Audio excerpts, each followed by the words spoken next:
All the honorable members have been supplied with copies of this declaration, and so I shall not read it over again. I shall merely point out very briefly some salient features of this declaration.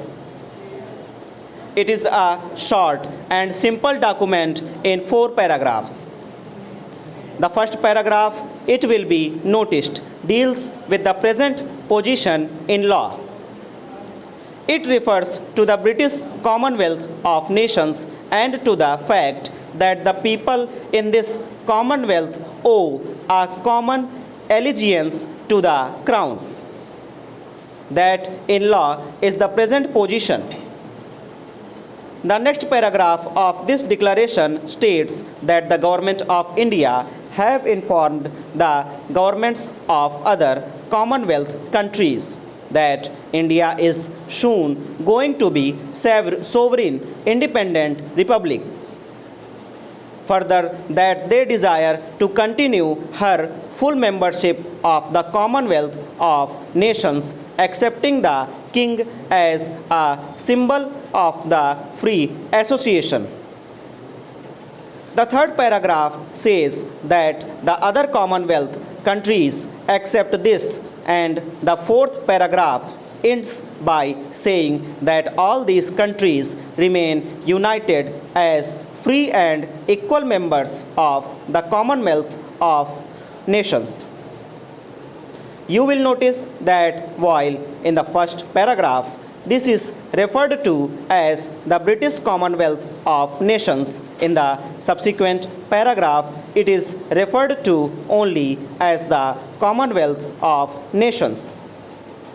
Further, you will notice that while in the first paragraph there is the question of allegiance to the Crown which exists at present, this question does not arise later because India, by becoming a republic, goes outside the Crown area completely. There is a reference in connection with the Commonwealth to the King as the symbol of that association. Observe that the reference is to the King and not to the Crown. It is a small matter, but it has a certain significance.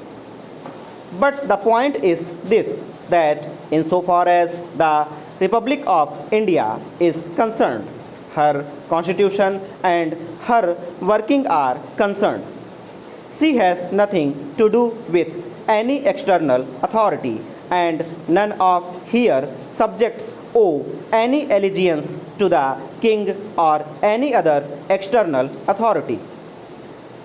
The Republic may agree to associate herself with certain other countries that happen to be monarchies or whatever they choose to be. This declaration states that this new Republic of India, completely sovereign and owing no allegiance to the King as the other Commonwealth countries do owe, will be a full member of the Commonwealth. Stop.